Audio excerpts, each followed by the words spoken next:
ఈ భాగం మనకు అర్థం కావడానికి 3 సందర్భాలు మీకు జ్ఞాపకానికి తీసుకొని వస్తారు. ప్రభువైన యేసుక్రీస్తు వారి దగ్గరికి ఒక సమాజ మందిరపు అధికారి పరిగెత్తుకుంటూ వచ్చాడు. ఆయన పేరు యాయిరు అనేటువంటి ఒక అధికారి. ఏ సమస్యతో వచ్చాడు యేసుప్రభు దగ్గరికి? తన 12 ఏళ్ల కుమార్తె సావునై ఉన్నది, ఇంకా చనిపోలేదు. యేసుప్రభుని వచ్చి బ్రతిమాలుకున్నాడు.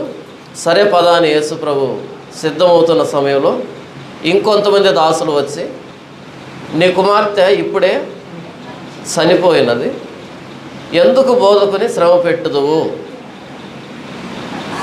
చనిపోయింది. యేసుప్రభు అన్నాడు, కంగారు పడద్దు, భయపడద్దు, విశ్వాసం మాత్రం ఉంచు అని చెప్పి తనతో పాటు తన ఇంటికి వెళ్ళాడు.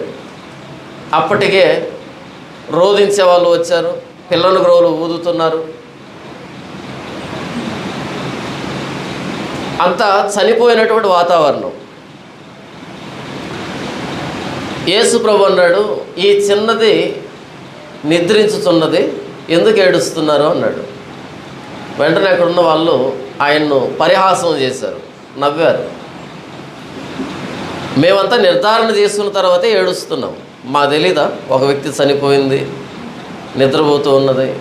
ఎన్ని మాటలు అన్నారో మనకు తెలియదు. కానీ యేసుప్రభు వాళ్ళు అన్నటువంటి ఆ మాటలను పట్టించుకోకుండా అందరినీ బయట పంపించి తనతో పాటు కొంతమంది శిష్యులను తీసుకొని లోపలికి వెళ్ళి, చిన్నదానా లే, తలీ తాకుమి అన్నాడు. వెంటనే తను కూర్చొని యేసుప్రభుతో మాట్లాడుతూ ఉంది. ఎవరితోనూ ఏమీ చెప్పొద్దు అని చెప్పి ఆ బిడ్డకి భోజనం పెట్టమని యేసుప్రభు ఆజ్ఞాపించాడు. అప్పుడే చనిపోయిన ఆ బిడ్డని తల్లిదండ్రులకి అప్పగించాడు యేసుప్రభు. దీనిని అపోస్తలులు కల్లారా చూశారు. రెండవ సందర్భం, ఒక విధవరాలి కుమారుడు చనిపోయాడు. ఆ అబ్బాయిని ఈ అంగలార్పు చేసే వాళ్ళు వచ్చారు, ఏడ్చారు. యోధా సంప్రదాయ ప్రకారం ఏం చేయాలో అన్నీ చేశారు. పాడి మీద పెట్టారు. ఊరిలో నుంచి బయటికి తీసుకుని వస్తున్నారు. ఆ పొలిమేరలోకి వచ్చేటప్పటికి యేసుప్రభు ఎదురయ్యాడు. అందరూ ఆ తల్లిని ఓదారుస్తున్నారు, తను ఏడుస్తూ ఉంది. యేసుప్రభు నేరుగా వచ్చి ఆ పాడిని అలా ముట్టాడు. ముట్టగానే ఆ పాడి మీద శవంగా ఉన్నటువంటి ఆ అబ్బాయి లేచి కూర్చొని యేసుప్రభుతో మాట్లాడుతున్నాడు. మొదటి సందర్భంలో అప్పుడే చనిపోయింది. రెండవ సందర్భంలో చనిపోయి చాలాసేపు అయింది. సమాధి దగ్గర తీసుకుని వెళ్తూ ఉన్నారు.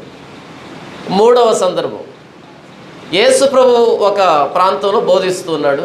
ఈలోపు కొంతమంది హడావిడిగా వచ్చారు. అయ్యా, బేతనీలో మీకు ఎప్పుడు ఆతిథ్యం ఇచ్చేటువంటి ఆ కుటుంబం చూసావా? ఆ లాజరు చావడానికి సిద్ధమై ఉన్నాడు. కబురు వచ్చింది. యేసుప్రభు అన్నాడు, సరే పదండి వస్తాను. వాళ్ళు వెళ్ళారు. యేసుప్రభు వెళ్ళలే, కావాలనే ఉద్దేశపూర్వకంగా అక్కడే నిలవబడ్డాడు. 4వ రోజు వచ్చాడు ఆయన. ఆ 4వ రోజు వచ్చేటప్పటికి వాళ్ళు వెనుదిరిగినటువంటి అదే సమయంలో లాజరు చనిపోయాడు. యూదుల సంప్రదాయ ప్రకారం శవాన్ని సిద్ధపరిచారు, పాతి పెట్టేశారు. అంటే మనలాగా పాతి పెట్టరు, వాళ్ళు ఒక గుహలో దాచిపెడతారు. యేసుప్రభు 4వ దినాన వచ్చాడు. వచ్చి ఎక్కడ పాతి పెట్టారు, పలానా దగ్గర ప్రభు తీసుకుని వెళ్ళి చూపించారు. యేసుప్రభు సమాధి బయట నిలబడి ఆ రాయిని తీయండి, చాలా సంభాషణ చోటు చేసుకుంది. మొత్తానికి ఆ రాయిని దొర్లించారు. యేసుప్రభు బయట నిలబడి, లాజరు బయటికి రా అన్నాడు.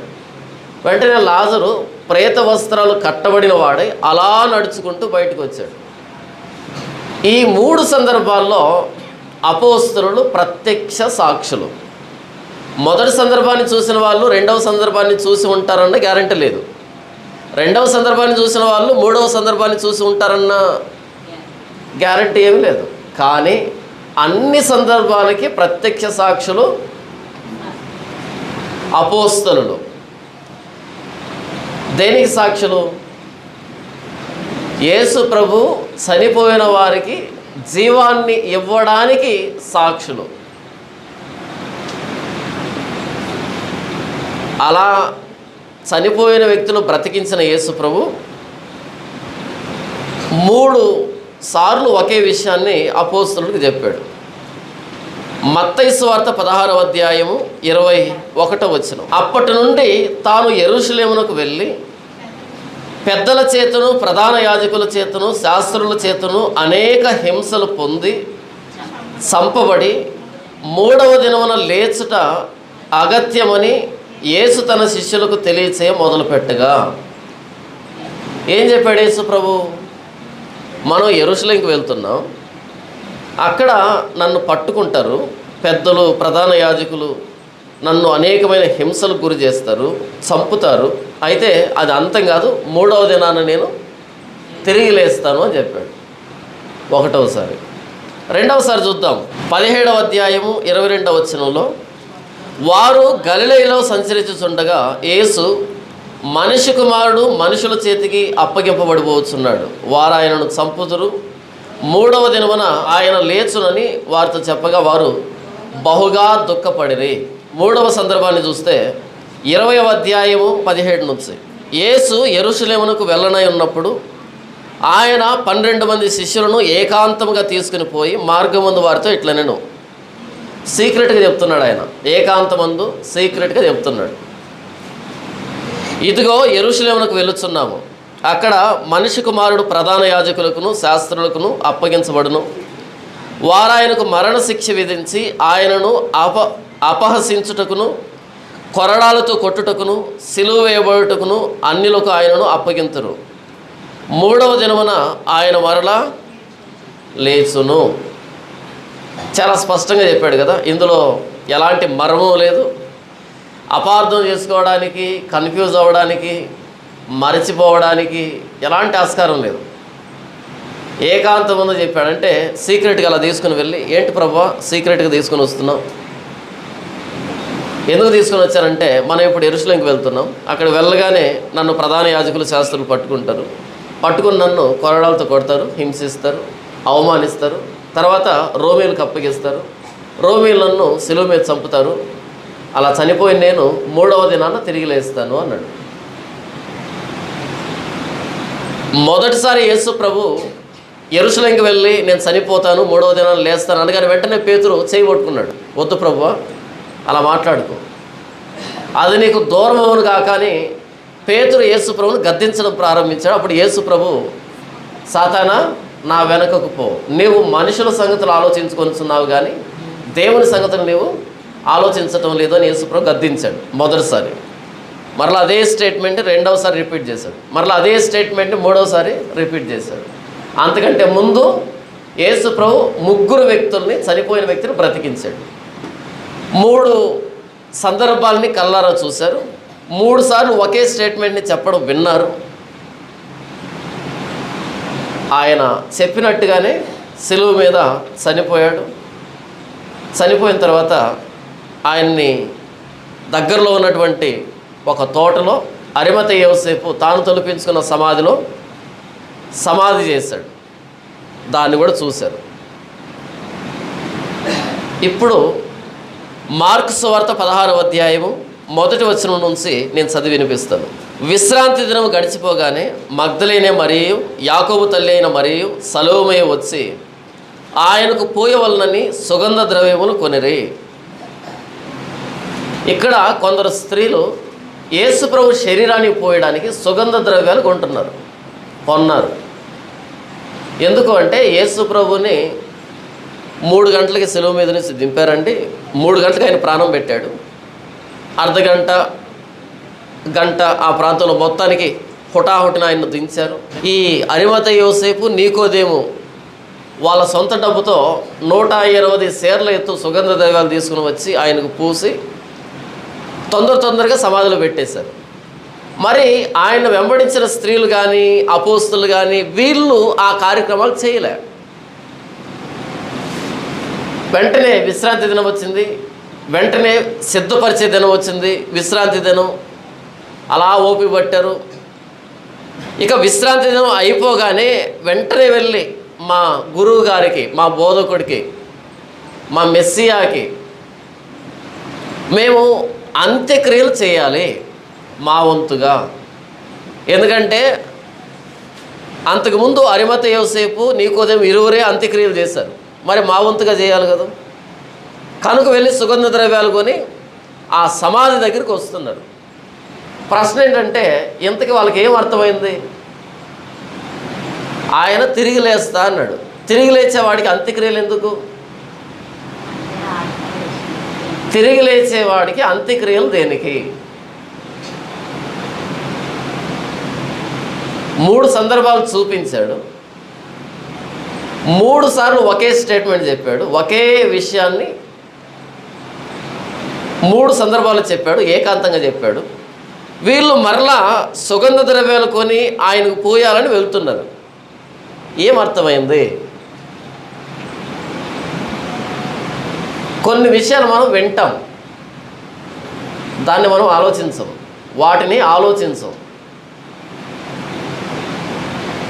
యేసు ప్రభు ప్రసంగం చేసిన ప్రతిసారి వినుటకు చెవులు గలవాడు వినుగాక అంటే ఆయన ఎదురుగా చెవులు లేని వాళ్ళు ఉన్నారా?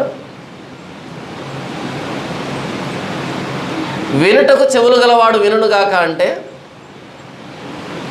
అంగిలి ఆహారమును రుచి చూచినట్లు చెవి మాటలను పరీక్షింపదా అంటాడు యోబు. ఏదైనా భోజన పదార్థాన్ని నోట్లో పెట్టుకున్నప్పుడు రుచి తెలుస్తుందా?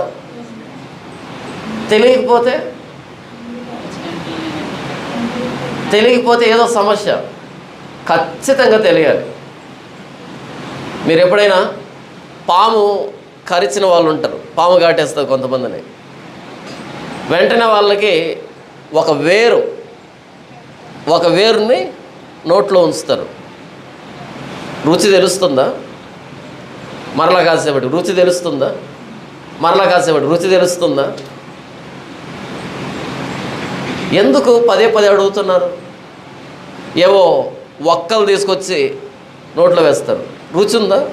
ఎప్పుడైనా ఆ వేరుని మీరు మామూలుగా నోట్లో అలా పెట్టుకోండి, అలా నాలుగు మీద అలా తగిలించండి. 2 రోజులు కనీసం ఆ రుచి మీ నాలుగు మీద నుంచి పోతే నన్ను అడగండి ఫోన్ చేసి. మీ ఇష్టం వచ్చిన బ్రాండ్ పేస్ట్ వాడండి. 2 రోజులు మీరు తగిలించిన ఆ చోట ఆ రుచి పోదు. చేదు, విపరీతమైన చేదు. 2 రోజులు పోదది. మీరు ఏ పదార్థం తింటూ ఉన్నా సరే ఆ రుచి తెలుస్తుంటుంది, ఆ స్పాట్లో ఈ రుచి కూడా ఉంటుంది. ఒకసారి అడిగి తీసుకున్నా నేను, ఎందుకని పదే రుచి తెలుస్తుందా అంటున్నారు, ఏముంది ఇందులో అని అలా తగిలిస్తే 2 రోజుల వరకు అది పోలే. ఆ చేదు అంత చేదు. అయితే ఆ విషం తలకెక్కినప్పుడు అది చప్పగా అనిపిస్తుంది. అంటే ఇక చివరి యాత్రకు సిద్ధమయ్యాడని అర్థం. తలకెక్కేటప్పటికీ అంత చేదు చప్పగా అయిపోతుంది. మనకి నాలుకలు పనిచేస్తున్నాయి కదా, ఏదైనా భోజన పదార్థం పెట్టుకున్నప్పుడు రుచి తెలుస్తుంది కదా. అంగిలి ఆహారం రుచి చూస్తున్నట్లు చెవి మాటలను పరీక్షింపదా అంటున్నాడు. అలాగే చెవిలో పడిన మాటని లోపలికి తీసుకొని దాన్ని జీర్ణం చేసుకోవాలి అంటున్నాడు. నోట్లో పడిన దానికి రుచి తెలుస్తుంది కదా. పాము గరిస్తే చివరి దశలో కదా రుచి పోయేది. అలాగే ఈ మాటలు మీ చెవిలో పడుతూ ఉన్నప్పుడు ఏం చేస్తారు? లోపలికి తీసుకొని జీర్ణం చేసుకోండి. యేసుప్రభు అదే అన్నాడు, వినుటకు చెవులు గలవాడు వినుగాక. ఆయన ఏదో ప్రసంగం చేస్తాడు, రావాలి, కూర్చోవాలి, 1 గంట అలవాటు అయిపోయింది, అంతేనా? ఆయన ఏదో చెప్తాడు, మనమేదో వింటాం. ఆ చివరిలో అయ్యగారు ప్రార్థన చేస్తారు, అవునా? అదొక ఓదార్పు. సంఘములతో ఆత్మ చెప్పుచున్న మాట చెవి గలవాడు ఎందుకని పదే పదే రిపీట్ అవుతుంది ఈ పదం, ఈ స్టేట్మెంటు? మిగతా చోట మీరు ఏదైనా విన్నప్పుడు మర్చిపోతే సమస్య లేదు. బైబిల్ దగ్గరకు వచ్చినప్పుడు ఆ మాటని లోపలికి తీసుకోకపోతే సమస్య, చాలా నష్టపోతాం. ఎందుకంటే అందరూ చెప్పేదాన్ని బైబిల్ చెప్పదు. బైబిల్ ఏదైనా ఒక మాట చెప్పిందంటే మొత్తం ప్రపంచానికి వ్యతిరేకమైన స్టేట్మెంట్ ఉంటుంది. అది ప్రపంచం చెప్పేది బైబిల్ చెప్పదు. బైబిల్ చెప్పిందంటే ప్రపంచం ఒప్పుకోదు.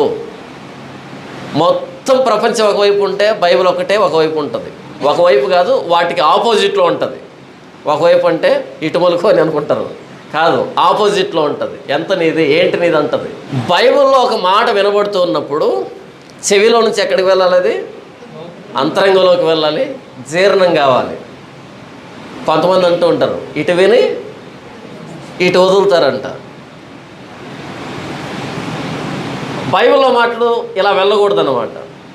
యేసు ప్రభు 3 సార్లు చెప్పాడు, మనం యెరూషలేముకి వెళ్తున్నాం, యెరూషలేములో ప్రధాన యాజకులు శాస్త్రులు నన్ను పట్టుకుంటారు, నన్ను హింసిస్తారు, తర్వాత నన్ను రోమీయులకు అప్పగిస్తారు, వాళ్ళు నన్ను సిలువెక్కిస్తారు, నేను చనిపోతాను, సమాధిలో పెడతారు, 3వ దినాన తిరిగి లేస్తాను అని చెప్పాడు.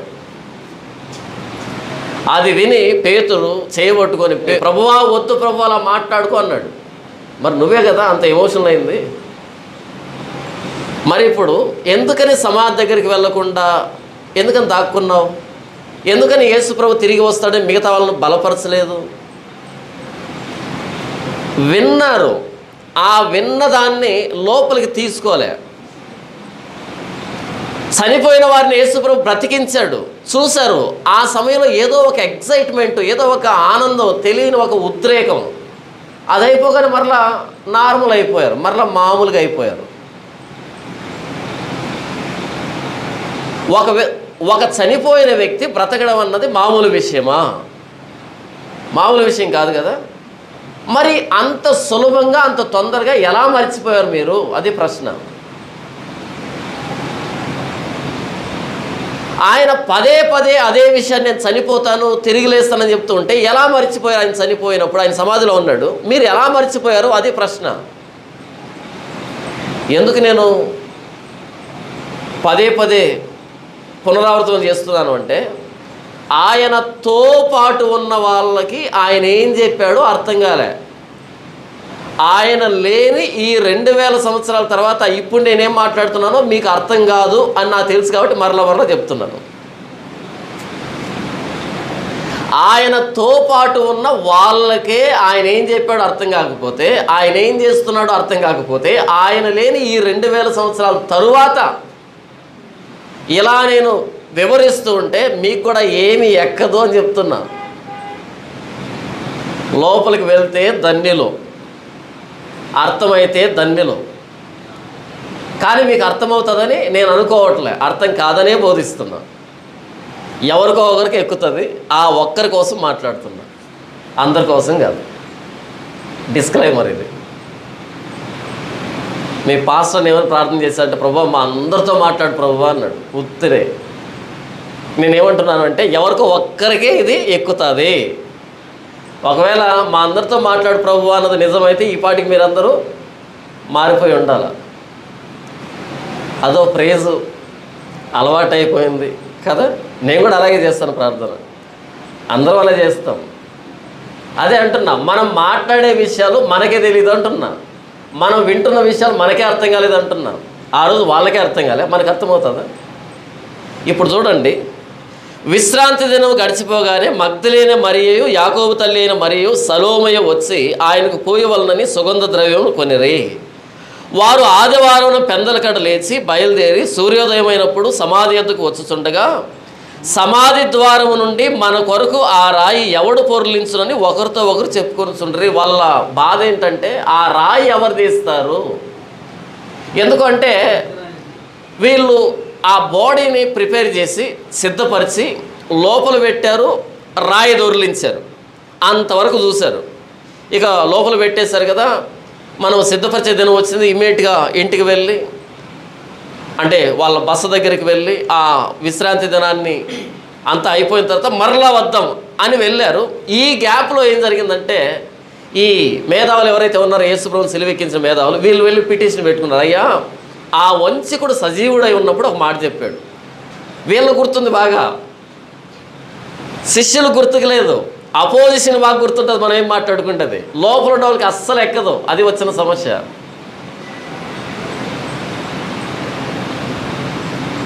ఈరోజు బైబిల్లో ఉన్న విషయాలు బయట వాళ్ళు బాగా మాట్లాడుతున్నారు, లోపల ఉన్న వాళ్ళకి ఏమీ ఎక్కదు. అలా అనకూడదు, అలా మాట్లాడకూడదు. ఎందుకు మాట్లాడకూడదు, ఎందుకు అనకూడదు? ఇక్కడే ఈ తాడేపల్లిగూడెం దగ్గర ఒక చర్చికి వెళ్ళాను. ఆ చర్చికి వెళ్తే ఆ పాస్టర్ గారు ఎంత గొప్పోడంటే, ఆయనకు 3 బ్రాంచులు ఉన్నాయి. ఆ 3 బ్రాంచుల్లో ఇక్కడ ఆరాధన జరిగించాడు. ఇంకో బ్రాంచ్కి వెళ్ళాడు. అప్పటికి రాత్రి అయింది. సంపూర్ణ రాత్రి ప్రార్థన. ఆ సంపూర్ణ రాత్రి ప్రార్థనలో ఒక ఆవిడని రేప్ చేశాడు, విశ్వాసని తీసుకెళ్ళి జైల్లో పెట్టారు. ఇది వాళ్ళే చెప్పారు నాతో. మా పాస్టర్ గారు ఎలాంటోడంటే అండి అని వాళ్ళే చెప్పారు. అంత విన్న తర్వాత, మరి ఇలాంటి పూర్వంబాబు దగ్గరికి ఎందుకు వెళ్తున్నారు అన్నా నేను. అయ్యగారు అంటే అలా అనకండి, అలా అనకండి అయ్యగారు, అలా అనకండి. నేనేమన్నాను? పూర్వంబాబుకు అన్నాను. తప్ప అమ్మ, వాడు చేసిన తప్ప, నేను అన్నది తప్ప. వాడు అలా చేశాడని ఎవరు చెప్పారు? ఈవిడే చెప్పింది. నేనేమన్నాను? మరి అలాంటి పూర్వంబాబు దగ్గరికి ఎందుకు వెళ్తున్నారు అన్నా. అయ్యగారు అంటే అలా అనకూడదండి, అలా అనకూడదండి, దేవుడు అభిషేకించిన వాళ్ళనండి మనం అనకూడదండి. అరే ఇదేంటిది? అర్థమైందా మీకు? మనకేం అర్థం కాలేదని, మనకేం అర్థం కాలేదని అర్థమైందా? అర్థం కాదు. చర్చిలో ఉన్న వాళ్ళకేం చెప్తున్నాం. అదే బయట ఒకటి తెలిసిందనుకో, వాడు ఏం చేస్తాడు తెలుసా? TV9, TV5, NTV, మా టీవీ, ఈటీవీ, ఆ టీవీ, అన్ని టీవీలకి ఇస్తాడు వాడు. కీచక పాస్టర్ టైటిల్ వాళ్ళు పెట్టేది అంటారా? కీచక పాస్టర్ అని పెడతారా? కీచక అనేది రెడ్ కలర్లో. కానీ చర్చిలో ఉన్న వాళ్ళు అలా అనకూడదంట. దేవుడు అభిషేకించాడు. ఏంటి, ఇలాంటి వాళ్ళు కూడా అభిషేకిస్తుంటాడా? దేనికి అభిషేకించాడు? దేనికి అభిషేకించాడు ఇంతకు దేవుడు? బాగా సండే స్కూల్లో నేర్చుకున్నటువంటి ఒకదాన్ని తీసుకుంటారు. సౌలు చెడిపోయాడండి, కానీ దావీదు ఏమైనా అన్నాడా అంటే వీడు సౌలా, వీళ్ళు దావీదా? దేవుడు చెప్పలా ఏమీ అనుకో అని. అది దావీదు తీర్మానం, దావీదు నిర్ణయం.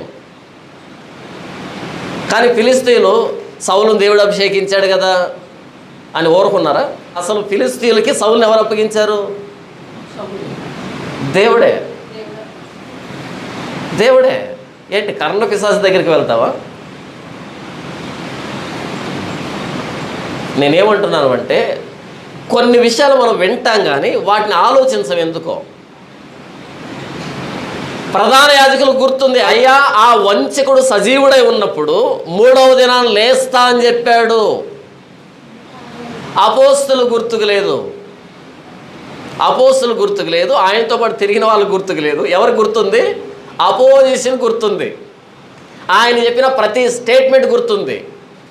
గుర్తుండాల మనసులో పెట్టుకున్నారా? నో. రాజుగారి దగ్గరికి వెళ్ళి, రాజుగారు ఆ వంచకుడు సజీవుడై ఉన్నప్పుడు 3వ దినాన్ని లేస్తానని చెప్పాడు. సరే, ఏం చేయమంటారు? ఆ రాతిని మీరు భద్రం చేయాలి. ఆ రాతిని ఎవరు దొర్లించకుండా భద్రం చేసి కొంతమంది సెక్యూరిటీగా ఇస్తే, మాకెటు మా ప్రధాన యాజకులు బంటులు ఉన్నారు, మా సన్హెద్రిన్ సభకు సంబంధించి, మా పర్సనల్ సెక్యూరిటీ ప్లస్ మీ రోమన్ సెక్యూరిటీ, ఇద్దరిని అక్కడ కాపలా పెట్టాలి. జస్ట్ ఆదివారం వరకు అంతే. ఆ రాతి మీద రోమన్ గవర్నమెంట్ సీల్ ఒకటి పడాలి. ఎందుకు అంటే, ఆ వంచకుడు బ్రతికున్నప్పుడు 3వ దినాన్ని లేస్తా అన్నాడు. ఏమో ఒకవేళ అపోస్తులు వచ్చి, ఆయన శిష్యులు వచ్చి ఆయన దొంగలించుకొని వెళ్ళి ఆయన తిరిగి లేచాడు అంటే, ఈ మొదటి వంచన కంటే 2వ వంచన మరి చెడ్డదవుతుంది, కాబట్టి మాకు పర్మిషన్ ఇవ్వండి అనగానే ఆయన పర్మిషన్ శాంక్షన్ చేశాడు. వీళ్ళు వచ్చి ఆ రాతికి ముద్ర వేశారు, చుట్టూ కాపలా నిలవబడ్డారు. ఇదంతా స్త్రీలకు తెలియదు పాపం. వీళ్ళు లోపల పెట్టి రాయి దొర్లించినంత వరకు ఉన్నారు, ఇక ఇంటికి వెళ్ళిపోయారు. ఆ తర్వాత రాజుగారి దగ్గరికి వెళ్ళి ఆ పిటిషను, ఈ సీల్ ఇదంతా తెలియదు పాపం వీళ్ళకి. ఇప్పుడు వీళ్ళు ఆదివారం తెల్లవారుజామున బయలుదేరి వస్తున్నారు, ఆ సుగంధ ద్రవ్యాలన్నీ సిద్ధపరచుకొని. వాళ్ళ బాధ ఏంటంటే, ఇంతకీ ఆ రాతిని ఎవరు దొర్లిస్తారు, అది ప్రశ్న.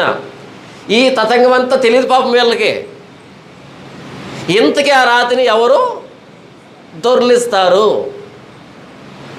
సరే దొర్లించారా అనుకుందాం కాసేపు. లోపలికి వెళ్ళి ఏం చేస్తారు? బరియలు చేస్తారు.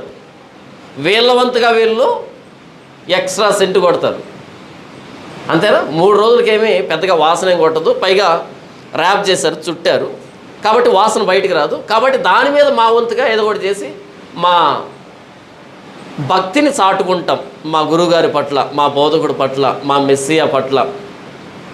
ఏదో చేస్తాడనుకున్నాం కానీ ఇంత అర్ధాంతరంగా చనిపోతాడని మేము ఊహించలే. అవునా? ఏదో చేస్తాడనుకున్నాం. ఆయన చనిపోయిన వాళ్ళు లేపుతూ ఉన్నప్పుడు, కుంటివాడి కాళ్ళు ఇస్తున్నప్పుడు, గుడ్డివాడి కళ్ళు ఇస్తున్నప్పుడు ఏదో చేసేస్తాడనుకున్నాం మేము. తర్వాత 24వ అధ్యాయం లూకాసు వార్తలో ఉంటుంది ఇంత సందర్భం. వాళ్ళు ఇద్దరు ఎంఐ మార్గంలో వెళ్తూ దేని గురించి మాట్లాడుకుంటున్నారంటే, వాళ్ళు మాట్లాడతారు, ఆయన శక్తి గల ప్రవక్త అయి ఉండెను, ఆయన ఏదో చేస్తాడని మేము నిరీక్షణ పెట్టుకున్నాము, కానీ ఇంత అర్ధాంతరంగా పోతాడని మేము అనుకోలేదు అని మాట్లాడతాం. అప్పుడు యేసుప్రభు అంటాడు, లేఖనాల్లో ఎరిగినటువంటి మందమతులారా అని మాట్లాడి ఆ లేఖనాలన్నీ వివరించినప్పుడు అప్పుడు మండుతుంది. అప్పుడు తిరిగి చూస్తే ప్రభు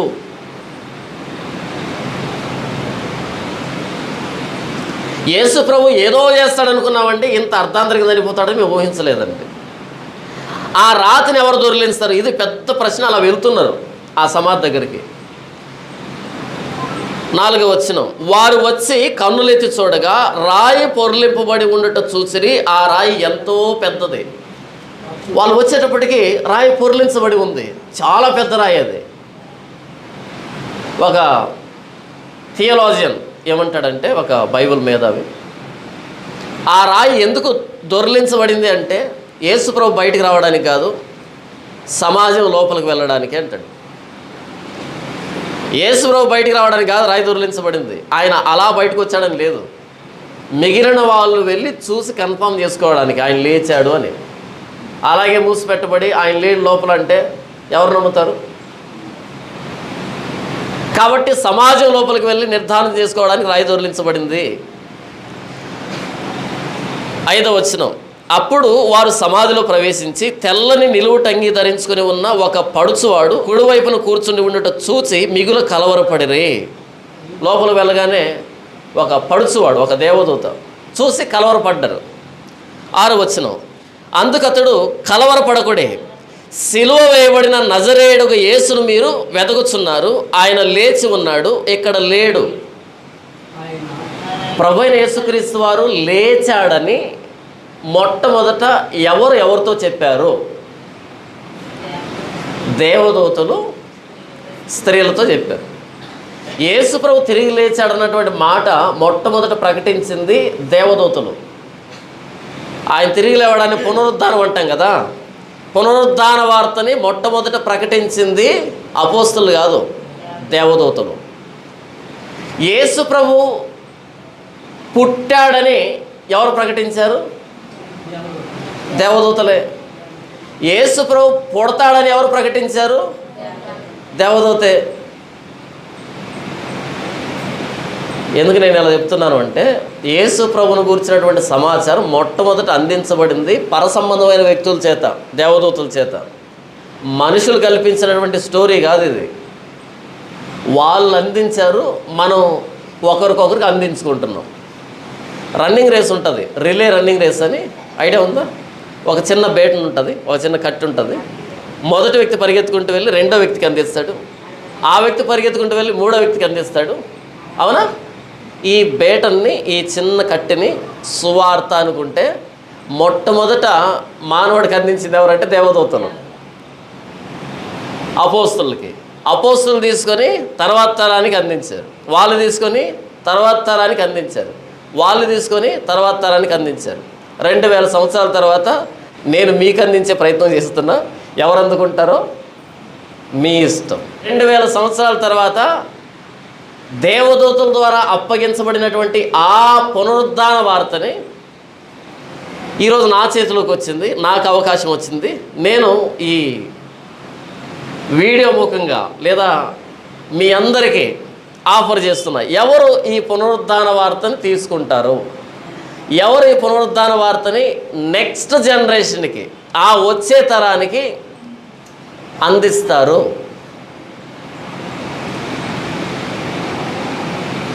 ఎందుకంటే యేసుప్రభు తిరిగి లేచాడు.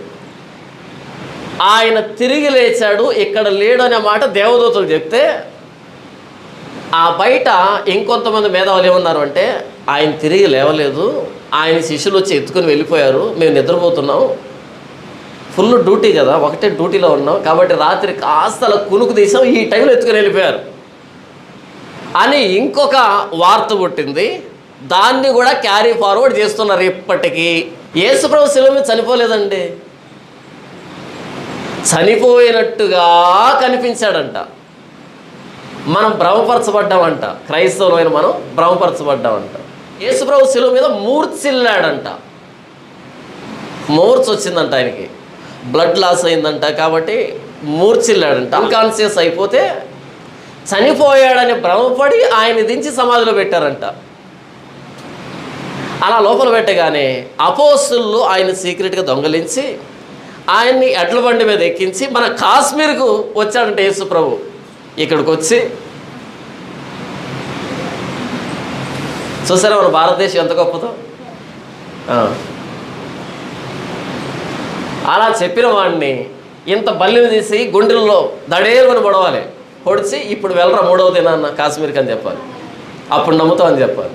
లేదండి కాశ్మీర్ కాదు మా జర్మనీ వచ్చాడు ఇంకొక మేధావి, అవే కాదండి మా పాకిస్తాన్ వచ్చాడు ఇంకో మేధావి, అలా కాదండి మా యూరోప్ వచ్చాడు ఇంకో మేధావి, వచ్చి వాళ్ళతోనే ఫోన్ చేసి ఉంటాడు. 2 వార్తలు బయటికి వెళ్ళాయి.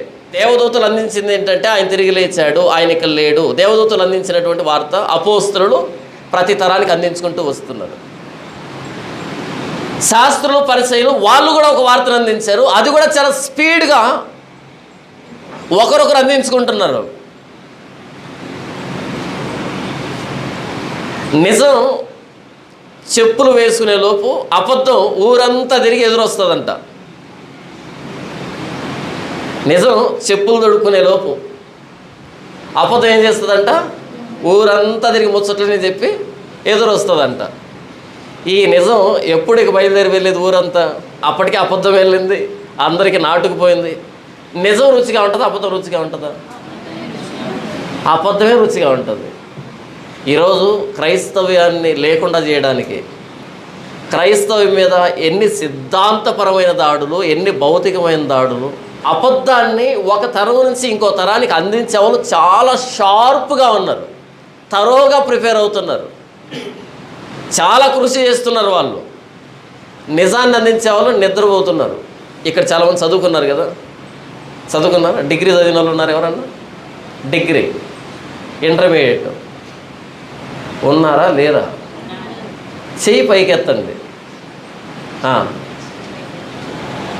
మీరు ఎప్పుడైనా బైబిల్ తెరిచి ఒక అధ్యాయాన్ని ముందర పెట్టుకొని నిజంగా దీని అర్థం ఏంటి అని ఎప్పుడైనా పరిశోధన చేశారా? పరిశోధన అంటున్నది, రీసెర్చ్ని అంటున్నది.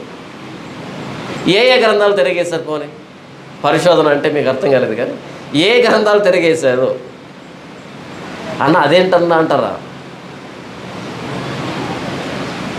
మన బైబిల్లో ఎక్కడెక్కడ అండర్లైన్ ఉంటాయి తెలుసా?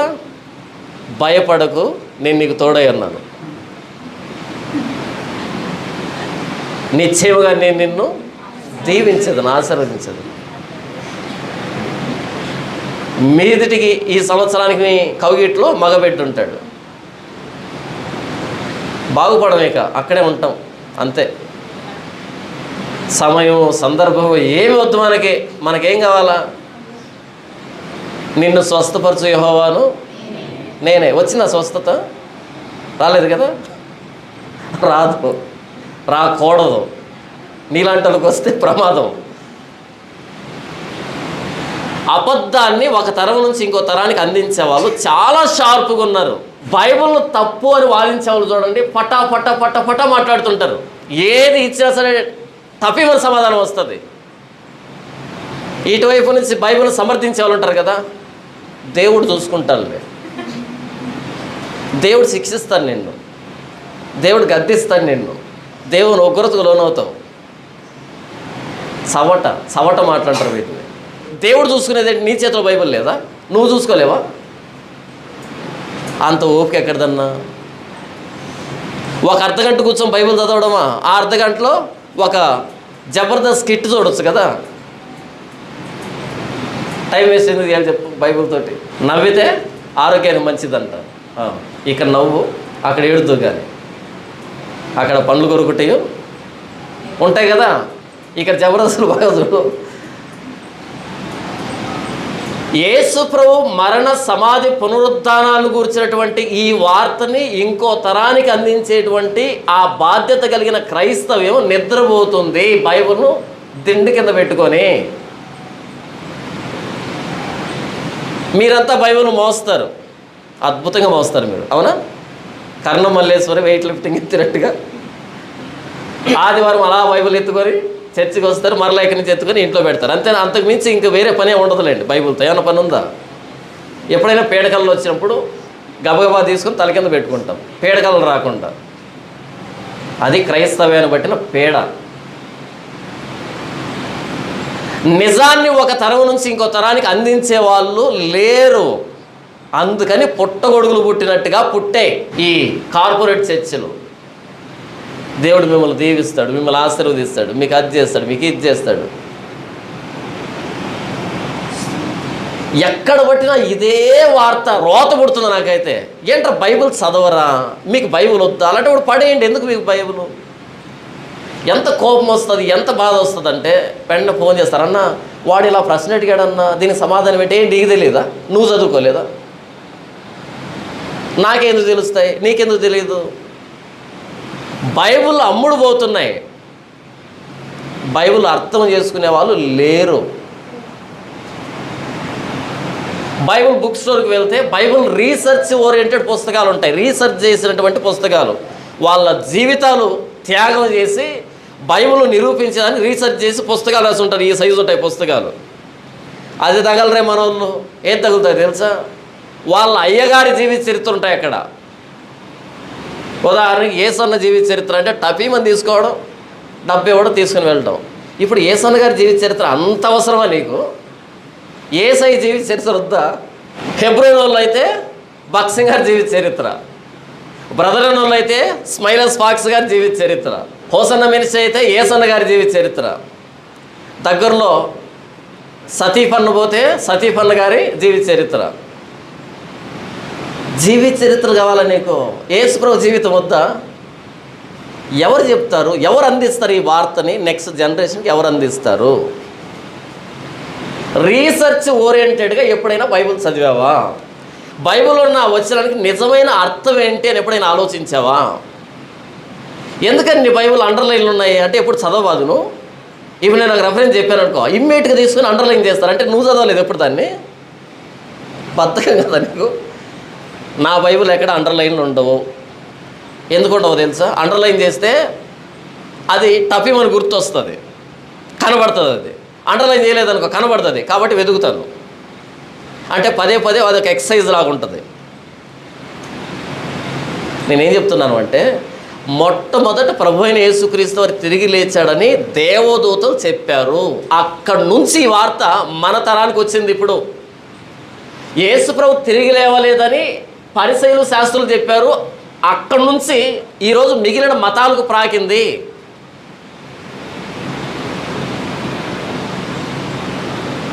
నెక్స్ట్ జనరేషన్కి యేసు ప్రభు తిరిగి లేచాడని ఎవరు ప్రకటిస్తారు? ఎవరు రెడీగా ఉన్నారు?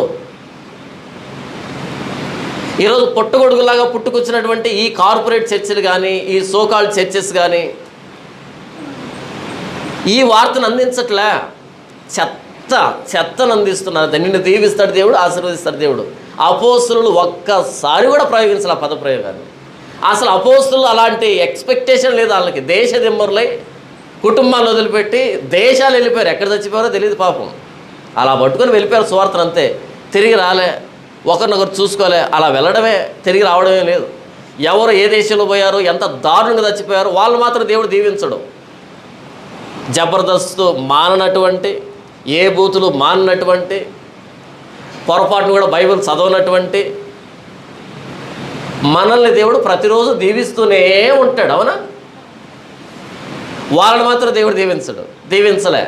దేవదూతలు అందించినటువంటి సమాచారం, ప్రభువైన యేసుక్రీస్తు వారు తిరిగి లేచారు, ఆయన ఇక్కడ లేడు అని చెబుతూ 7వ వచనంలో, మీరు వెళ్ళి ఆయన మీకంటే ముందుగా గలిలయలోనికి వెళ్ళుచున్నాడనియు ఆయన మీతో చెప్పినట్టు అక్కడ మీరు ఆయన చూతురనియు ఆయన శిష్యులతోనూ పేతురుతోనూ చెప్పుడనెను.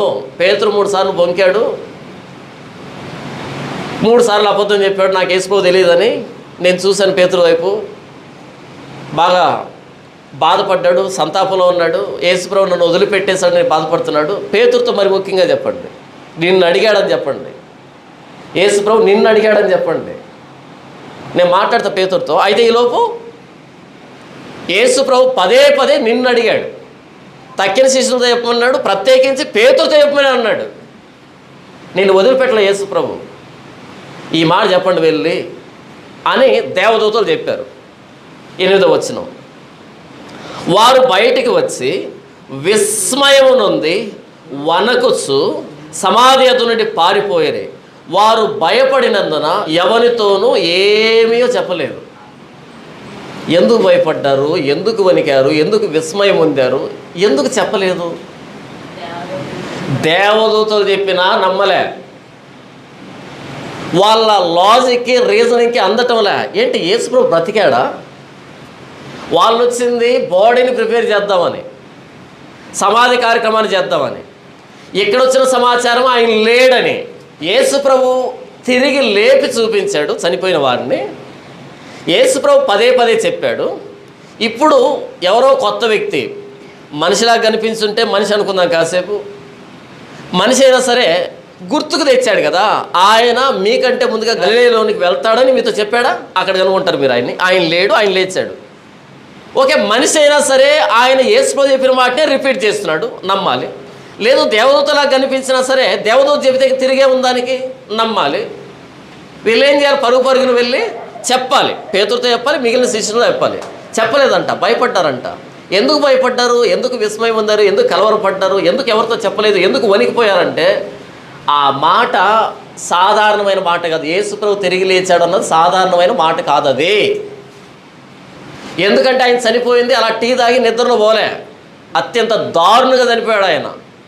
అలా చనిపోయిన వ్యక్తి బ్రతకడం అన్నది అసంభవం. యాయేరు కుమార్తె అయితే అలా ఏదో ఆరోగ్యం వల్ల చనిపోయిందండి, ఇమ్మీడియట్గా యేసుప్రభు లేపాడు. నాయన అనే ప్రాంతంలో విధవరాలి కుమారుడు చనిపోయాడు కదా, యేసుప్రభు గొప్పడు కాబట్టి తిరిగి లేపాడు. లాజర్ని యేసుప్రభు గొప్పడు కాబట్టి తిరిగి లేపాడు. మరి ఆయనే చనిపోతే ఆయన ఎవరు లేపుతారు? వీళ్ళ లాజిక్ బహుశా ఇలా ఉండి ఉంటుంది. యేసుప్రభు బ్రతికున్నప్పుడు ఏదైనా చేయగలదు, కానీ ఆయనే చనిపోతే, ఇంత దారుణంగా చనిపోతే మరి ఆయన్ని ఎవరు లేపుతారు? మనం విన్నది నిజమా లేకపోతే ఏమైనా భ్రమ? మనం చూసింది నిజమా భ్రమ?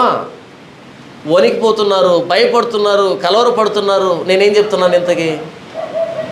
ఆయనతో పాటు తిరిగిన వాళ్ళకి ఆయన తిరిగి లేచాడు అని నమ్మడం సాధ్యం కాలేదు అని చెప్తున్నా. ఆయన్ను చూడనటువంటి 2000 సంవత్సరాల తర్వాత మనకి పునరుద్ధానం అంటే ఏమైనా అర్థమయ్యే అవకాశం ఉందా అని అడుగుతున్నా. రెండోసారి చెప్తున్నా, ఆయనతో తిరిగినటువంటి, ఆయనతో పాటు ఉన్నటువంటి, ఆయన చేస్తూ ఉంటే ప్రతిదాన్ని చూసినటువంటి వాళ్ళకే ఆయన తిరిగి లేచాడంటే నమ్మడానికి చేతగాలే. దేవదూత చెప్తేనే నమ్మడానికి చేతగాలే. ఇక నాలాంటి మీ పాస్టర్ గారు చెప్తే మీకేమైనా అర్థమవుతుందా? అసలు మాకేమైనా అర్థమైందా? అది ఫస్ట్ క్వశ్చన్. ఏదో చెప్పాలి కాబట్టి చెప్తాం, మీరు వినాలి కాబట్టి వింటారు. యథా రాజా తదా ప్రజ. మేము చెప్పాలి, మీరు వినాలి. మేము చెప్పినట్టు మేము బిల్డప్ ఇవ్వాలి, మీరు విన్నట్టు మీరు బిల్డప్ ఇవ్వాలి. మొత్తానికి ఒక ఆదివారం అయిపోయింది, అమ్మయ్య. నెక్స్ట్ ఆదివారానికి మరలా ఇంకొకటి ఏదైనా ప్రిపేర్ అవుదాం. ఎవరు నమ్మలే పునరుద్ధానాన్ని, ఎవరు నమ్మలే. ఎవరికి అర్థం కాలే పునరుద్ధానం అంటే ఏంటో. ఎందుకంటే వాళ్ళకే అర్థం కానప్పుడు మనకు అర్థమయ్యే అవకాశం లేదని చెప్తున్నా. అవునా?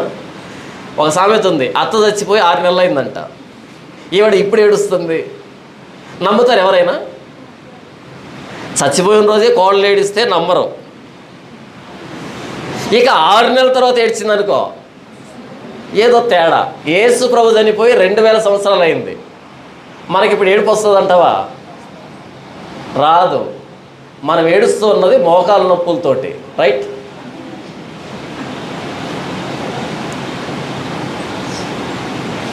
యేసు ప్రభు ప్రేమతో మనం ఏడవటంలే. ఫర్ యువర్ కైండ్ ఇన్ఫర్మేషన్, మనం ఏడుస్తున్నది మన అప్పులు, మన బాధలు, వాటిని మనసులో తెచ్చుకొని ఏడుస్తున్నాం. ఈ మీటింగ్ కండక్ట్ చేసే వాళ్ళు డ్రోన్ కెమెరా ఎగరేసి అలా ఫోకస్ చేస్తున్నారు మనల్ని. ఎందుకని? సమాజాన్ని మోసం చేయడానికి. ఈయన చెప్పే అద్భుతమైన వర్తమానాన్ని విని వీళ్ళు కన్నీళ్ళు పెట్టుకుంటున్నారు అనేటట్టుగా బిల్డప్. వాళ్ళు ఏడుస్తుంది వాళ్ళ మోకాల నొప్పులతో, వీడు కవర్ చేస్తూ ఉన్నది వీడి డబ్బు కోసం. చూస్తున్న మనం ఏమనుకుంటున్నాం, అయ్యగారు శక్తివంతమైన ఆరాధనలు నడిపిస్తాడు. నీ పిండాకోడు శక్తివంతమైన ఆరాధన కాదు, అది నిన్ను మోసం చేస్తున్నాడు. డ్రామా, ఎమోషనలిజం. ఎందుకు ఏడుస్తున్నావు అసలు? నా దగ్గర కొడుతాను. నీ బ్రతుకు మారలే. నీకు యేసు ప్రభు గురించి చెప్తే ఏడుపు వచ్చేసింది, నేను నమ్మాలి. మరి ఇంటికి వెళ్ళి అన్ని పచ్చిబూతులు మాట్లాడతావు. యేసు ప్రభు శిలువ మీద ఏడుస్తుంది ఇప్పుడు ఈవిడ. ఎంత డ్రామా ఆర్టిస్టులు కదా క్రైస్తవులు. పునరుద్ధానం అర్థం కాలేదు. యేసు ప్రభు తిరిగి లేచాడు, దేవదూత చెప్పినా సరే అర్థం కాలే, భయపడ్డారు. 9వ వచనం, ఆదివారమున తెల్లవారినప్పుడు యేసు లేచి తాను 7 దయ్యములను వెళ్ళగొట్టిన మగ్దలేనే మరియకు మొదట కనబడెను. ఆయనతో ఉండిన వారు దుఃఖపడి ఏడ్చుచుండగా ఆమె వెళ్ళి ఆ సంగతి వారికి తెలియజేసెను. కానీ ఆయన బ్రతికి ఉన్నాడనియు ఆమెకు కనబడిననియు వారు విని నమ్మకపోయేరి. ఎవరు నమ్మకపోయేరి? శిష్యులు. ఇందులో నమ్మకపోవడానికి ఏముంది? యేసు ప్రభుకు చనిపోయిన వ్యక్తిని బ్రతికించడం పెద్ద విశేషమేం కాదు. యేసు ప్రభు చెప్పకుండా సీక్రెట్గా పెట్టింది కూడా కాదు అది. ఆయన చెప్పాడు, స్పష్టంగా 3 సార్లు చెప్పాడు. ఏకాంతంగా తీసుకుని వెళ్ళి, గుంపులో చెప్తే వినబడదని ఏకాంతంగా తీసుకుని వెళ్ళి మరలా చెప్పాడు ఆయన. దేవదూత చెప్పిందని స్త్రీలు చెప్పారు, సాక్షాత్తు యేసు ప్రభువే చెప్పాడని మగ్దలేనే మరియ చెప్పింది. నాకు యేసు ప్రభు కనిపించాడంటే నమ్మలే, ఆయన తిరిగి లేచాడు అంటే నమ్మలే. పునరుద్ధానం అనేది ఎంత కష్టతరం నమ్మడానికి అని చెప్తున్నాను. పునరుద్ధానం అంటే ఏంటి? ఇంతకీ చనిపోయిన వ్యక్తి అదే శరీరంతో తిరిగి లేవడం, మహిమా శరీరాన్ని ధరించుకోవడం. నేను చనిపోయాను అనుకోండి, సమాధిలో పెట్టేస్తారు. సమాధిలో పెట్టి ఆ సమాధి మీద వ్రాస్తారు ఏమని? క్రీస్తునందుండి మృతులైన వారు మొదట లేస్తారు. క్రీస్తునందుండిన వారు మొదట లేస్తారు. మన సమాధులన్నింటి మీద అవే ఉంటాయి, ఒక్కరు కూడా లేవరు. ఇది నిజం. అయితే మన ఆత్మ సంతృప్తి కోసం అలా రాసుకుంటాం. అలా రాయకపోతే బాగుండదు కాబట్టి, అవునా? మీరు జబర్దస్త్ స్కిట్లు చూడకండి దయచేసి. ఎక్కడైనా క్రిస్టియన్ సమాధులతో ఉంటే అక్కడికి వెళ్ళండి, అన్ని జోకులే. వీడు పూర్వంబొగ్గ బ్రతికుంటాడు, ఆ సమాధి మీద ఏమంటుంది తెలుసా? నా విశ్వాసం కాపాడుకుంటేనే, నా పరుగు కడముట్టించితేనే. అది కామెడీ అంటే. తెలుసు కదా మనతో పాటు ఉన్నవాడు ఎలా బ్రతికాడు తెలుసు కదా. కానీ సమాధి మీద ఏముంటుంది? మంచి పోరాటం పోరాడంటే ఎక్కడికి? బారుకు, ఇంటికా? ఏం పోరాటం పోరాడుతుంది? సిబిఐ కేసులో పోరాడావా? ఏసీబీ కేసులో దొరికావా? అపోస్తలులు యేసు ప్రభు తిరిగి లేచాడు నమ్మకపోయేరి. 12వ వచనం, ఆ తరువాత వారిలో 2 ఒక పల్లెటూరికి నడిచిపోతుండగా ఆయన మారు రూపం గలవాడై వారికి ప్రత్యక్షమైన. వారు వెళ్ళి తక్కిన వారికి ఆ సంగతి తెలియజేశారు, కానీ వారు వీరి మాటలనైనాను నమ్మకపోయేరి. పునరుద్ధానం అనేది నమ్మశక్యము కానిది అని చెప్తున్నా. ఆయనతో పాటు ఉన్న వాళ్ళకే నమ్మడానికి చేత కాలేదని చెప్తున్నా. ఆయన తిరిగి లేపింది చూశారు ప్రత్యక్షంగా. చనిపోయిన వారు సజీవంగా లేవడం చూశారు వాళ్ళు, ప్రత్యక్ష సాక్షులు. వాళ్ళే యేసు ప్రభు తిరిగి లేచాడని నమ్మలే.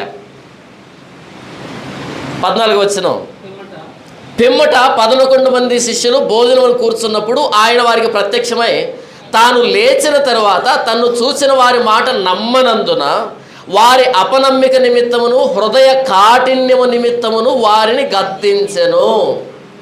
యేసు ప్రభు గద్దిస్తున్నాడు వారి అపనమ్మికని, వారి హృదయ కాఠిన్యాన్ని గద్దిస్తున్నాడు అపోస్తలుని. ఏంటో నమ్మరా? ఇప్పుడు కనిపించాను, ఎన్నిసార్లు చెప్పాను మీకు నేను అని.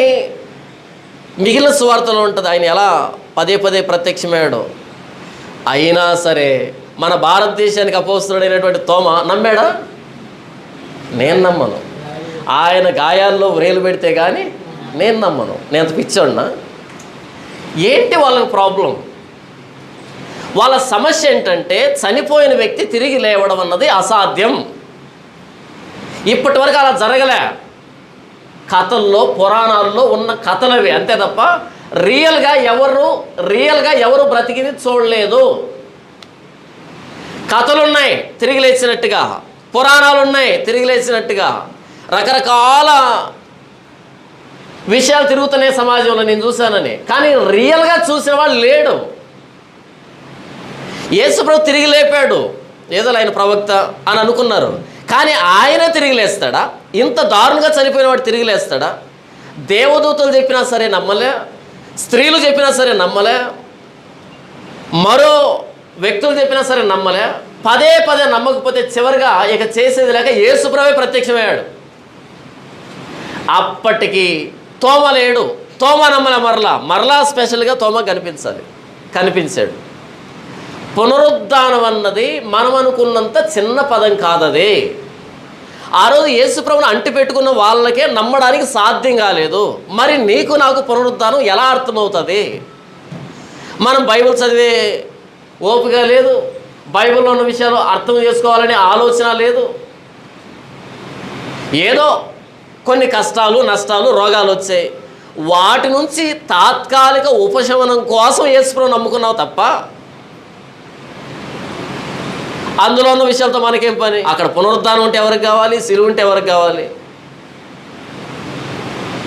ఇది ప్రస్తుత క్రైస్తవ పరిస్థితి. బైబిల్లో ఎలాంటి పదాలు వాడబడ్డాయి, ఎంత పెద్ద పదాలు వాడబడ్డాయి, ఎంత గంభీరమైన విషయాలు జరిగాయి. నేను పట్టుకున్న ఈ పుస్తకం ఎంత గొప్పది, నేను నమ్ముకున్న యేసు ప్రభు ఎంత గొప్పోడు, ఏమీ లేదు. మనం మోస్తున్న బైబిల్ చెప్పింది ఏంటంటే యేసు ప్రభు పునరుద్ధానుడయ్యాడు, తిరిగి లేచాడు. ఆయన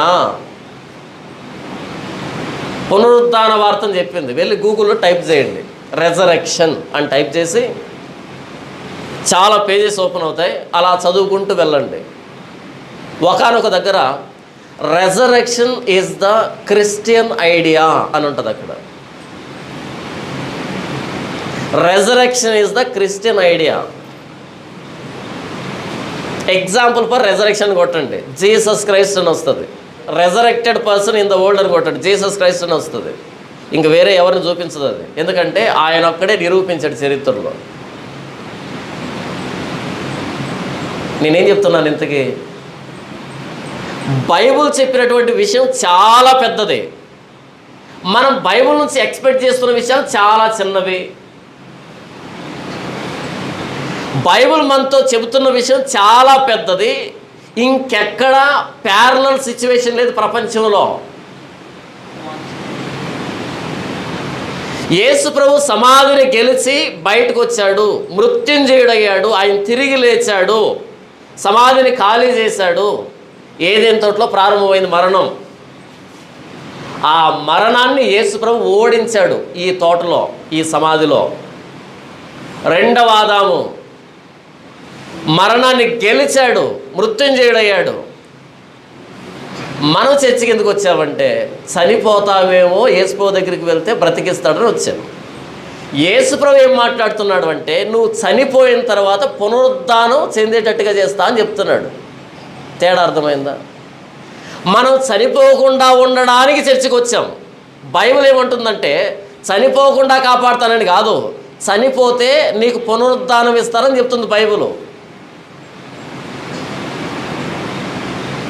తేడా అర్థం కాలే? ఒడ్డు మీద కూర్చొని నాకు ఈత రావాలి అంటున్నావు, యేసుప్రభు ఏమంటున్నాడు? ఇందులో దుముకు అంటున్నాడు. దుముకను కానీ ఇక్కడ ఏదైనా కోర్సు చెప్పవా? కుదరదు. సమాధి లేకుండా పునరుద్ధానం జరగదు. అంతేనా?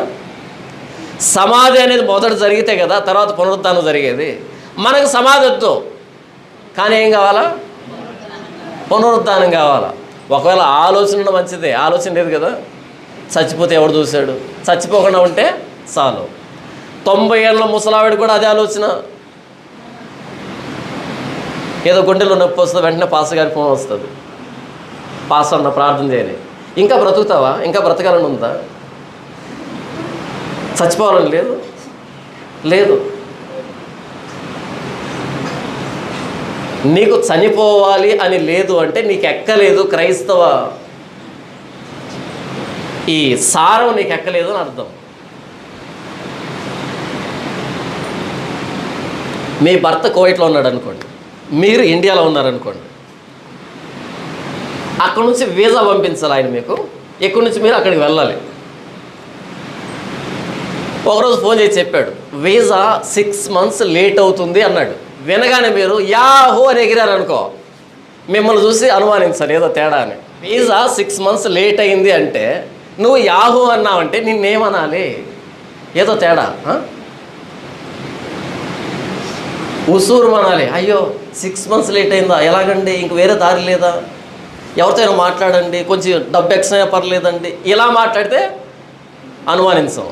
నువ్వు యాహో అన్నావంటే ఏంటి దాని అర్థం? ఎగ్జాక్ట్గా అదే. 90 ఏళ్ళప్పుడు గుండెపోటు వచ్చినా సరే పాస్టర్ గారు ప్రార్థన చేయండి అంటున్నావు అంటే యాహో అంటున్నావు, అవునా? బాప్తీసం తొట్టిలో దిగి ఏమన్నావు? ఇక మీదట లోకం నాకు వద్దు, నాకు అమ్మ లేదు, నాన్న లేడు, బంధువులు లేడు, ఎవరు లేరు, నాకు యేసు ప్రభు అంత అని ఓ బిల్డప్ ఇచ్చావుగా. మరి ఇప్పుడు గుండెలో నొప్పి వస్తుందంటే ఆయన దగ్గర పిలుచుకుంటున్నాడని అర్థం కదా, వీసా వచ్చిందని అర్థం కదా. వీసాని చింపుతావేంటి? అందరి గురించి మాట్లాడుతున్నా.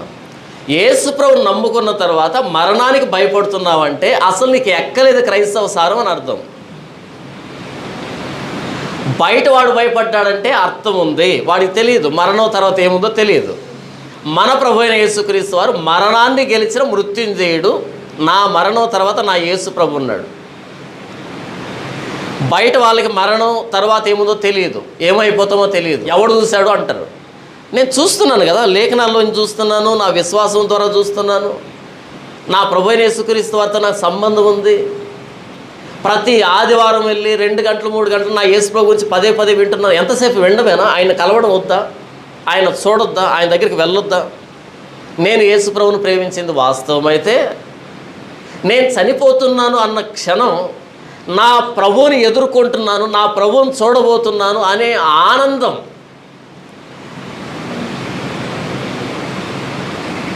లేకపోతే క్రైస్తవ సారం నాకు ఎక్కలేదు అని అర్థం. పునరుద్ధానం అంటే ఏంటో నాకు తెలియలేదు అని అర్థం, అవునా? ఒకవేళ పునరుద్ధానం మనకు అర్థమైతే మీ అప్పుల గురించి మీరు ప్రార్థన చేయరు. మీరు చేశారు ఇంతకుముందు అప్పుల గురించి ప్రార్థన. నేను ఆశ్చర్యపోయాను, ఇదేంటి ఇది ఆరాధన కదా, ఆరాధనలు అప్పులు ఏంటి అని అనుకున్నాను. ఆరాధన అంటే దేవుని పొగడ్డం, గణపరచడం, ప్రేమించడం. ప్రేమించే దాంట్లో అప్పులు ఎందుకు వచ్చాయి? అలవాటు అయిపోయింది. పదే పదే దాని గురించి చేసి అలవాటు అయిపోయింది. మనకు ప్రార్థన అంటే అడగడమే. మమ్మను శోధనలోనికి తేక దుష్టుల నుంచి మమ్మల్ని తప్పించని ప్రార్థన నేర్పించాడు యేసు ప్రభు. గుర్తుందా మీకు? ఎప్పుడు చేసాం ఆ ప్రార్థన మనము? ప్రభువా నన్ను శోధనలోంచి తప్పించని ఎప్పుడైనా తీవ్రంగా ప్రార్థన చేసావా? పొర్రపాటును కూడా చేయలే. మనకు ప్రార్థన అంటే అవసరాలు అడగడమే.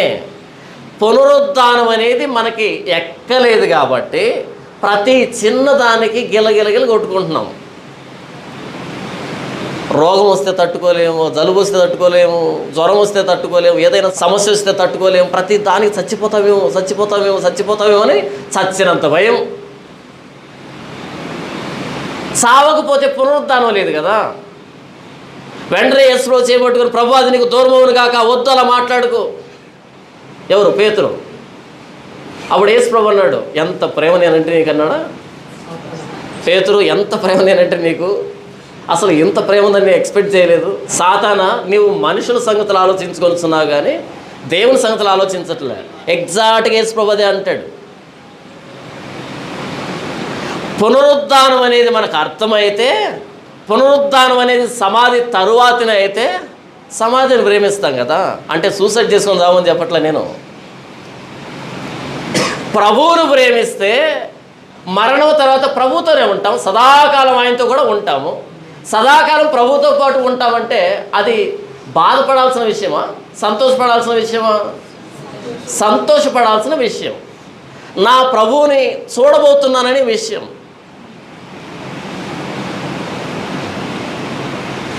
ఒక సంవత్సరంగా అమెరికాలో భర్తున్నాడు, ఇండియాలో భార్య ఉంది. ఆ ఫ్లైట్ ఎక్కి ఆ ఫ్లైట్ అక్కడ దిగుతూ ఉంటే అమెరికాలో ఎలా ఉంటుంది లోపల? ఎంత ఎగ్జైట్మెంట్ ఉంటుంది. ఆఫ్టర్ 1 ఇయర్ తర్వాత చూడబోతున్నా, ఎంత ఎగ్జైట్మెంట్ ఉంటుంది కదా. మరి యేసుప్రభుని ఎదుర్కోబోతున్నా, ఆయన చూడబోతున్నాను. మనం యేసుప్రభు నమ్ముకున్నప్పటి నుంచి ఇప్పటి వరకు యేసుప్రభుని వింటున్నామే తప్ప ఆయన ఎలాగుంటాడో తెలియదు.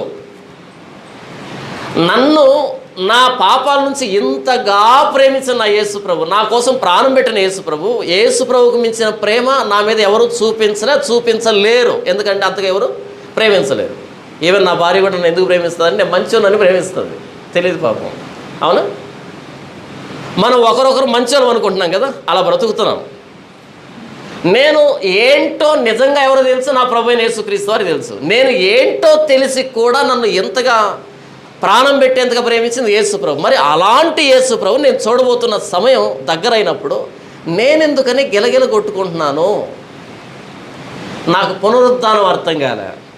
మరణం తర్వాత నా ప్రభు అయిన యేసుక్రీస్తు వారు ఉంటాడు అనే విషయం నాకు అర్థం కాలే. అందరిలాగానే ఆలోచిస్తున్నాను. బయట వాళ్ళకి ఏదైనా సమస్య వచ్చిందానికి వెంటనే తాయెత్తు కట్టుకుంటారు. ఎందుకని? ఇది రక్ష, చచ్చిపోకుండా నన్ను కాపాడుతుంది. అవునా? ఇంకొంతమంది హనుమాన్ చాలీసా ఎత్తుకుంటారు భయం అయినప్పుడు. మనం కూడా యేసుక్రీస్తు చాలీసా ఎత్తుకున్నాం అంతే. అది హనుమాన్ చాలీసా, ఇది యేసుప్రభు చాలీసా అంతే. అంతే కదా. ఏం మార్పు వచ్చింది? పునరుద్ధానం నిన్ను ప్రభావితం చేసిందా? వాళ్ళు నమ్మడానికి చాలా సమయం పట్టింది. యేసుప్రభు ప్రత్యక్షమే చెప్పాల్సి వచ్చింది. ఈరోజు మనకి యేసుప్రభు ప్రత్యక్షంగాలే, దేవదూతలు ప్రత్యక్షంగాలే, అపోస్తులు ప్రత్యక్షంగా లేరు, లేఖనాలు మాత్రమే ఉన్నాయి. యేసుప్రభు అన్నాడు, నన్ను చూచి నమ్మిన వాడి కంటే చూడక నమ్మిన వాడు ధన్యుడు అన్నాడు. యేసుప్రభు ఏం కోరుకుంటున్నాడంటే నన్ను చూడకుండా నమ్మాలి. తోమా, నన్ను చూచి నమ్మావు కదా, చూడక నమ్మిన వారు ధన్యులు. మనం నమ్మామా యేసుప్రభుని? విశ్వాసం ద్వారా నమ్మామా యేసుప్రభుని? లేఖనాల ద్వారా యేసుప్రభుని నమ్మామా? మనందరం సాక్ష్యం చెప్పి ఉంటాం ఏదో ఒక సందర్భంలో, యేసుప్రభు నన్ను అలా కాపాడాడు, ఇలా కాపాడాడు. నీవు చెబుతున్న సాక్ష్యం నీవు నమ్మితే, మేం కాదు, నీవు చెబుతున్న సాక్ష్యం నీవు నమ్మితే, నిజంగా యేసుప్రభు నీ జీవితంలో అలా చేశాడన్నది వాస్తవం అయితే, మరి ఆ యేసుప్రభు పునరుద్ధానుడయ్యాడన్నది నీవెందుకు నమ్మట్లేదు? అది ప్రశ్న. అంటే సాక్ష్యం వరకేనా? నువ్వు చెప్పే సాక్ష్యాన్ని నువ్వు కూడా నమ్మవా? యేసుప్రభుకి నీకు అంత బాండింగ్ ఉంటే మరి ఎందుకని భయపడుతున్నావు? ఎందుకని అప్పులు భయపడ్డావు? ఎందుకని రోగాలకు భయపడ్డావు? ఎందుకని సమస్యలు భయపడ్డావు? ఆయన మన కోసం ప్రాణం పెట్టింది వాస్తవాన్ని నువ్వు నమ్మితే ఈ లోక సంబంధమైన కష్టాలకు భయపడాల్సిన అక్కరేంటి? అంత సమయం ఎక్కడిది నీకు? భయపడే అంత సమయం ఎక్కడిది? సౌలు దమస్కు దారిలో వెళ్తున్నాడు. సౌలా సౌలా, నన్ను ఎందుకు హింసిస్తున్నావు? సౌలు యేసుప్రభుని ఎప్పుడు హింసించాడు? ఆయన పేరు పెట్టబడినటువంటి వ్యక్తులు హింసిస్తే ఆయన్ను హింసించినట్టు అన్నప్పుడు మనల్ని ఎంత కేర్ తీసుకున్నాడు తెలుసా ఆయన? ప్రభా, మేము సువార్తకు వెళ్తే చంపుతారని భయంగా ఉందంటే యేసుప్రభు అన్నాడు, 5 పిచ్చుకలు 2 కాసులు అమ్మబడతాయి, కానీ మీ పరలోకపు తండ్రి సెలవు లేక ఒక్కటి కూడా నేలను పడదు. మీ తల మీద ఉన్న వెంట్రుకలు అన్నీ లెక్కించబడ్డాయి, వెళ్ళండి అన్నాడు. మీ తల మీద ఎన్ని వెంట్రుకలు ఉన్నాయో లెక్కించబడ్డాయి, నంబర్డ్.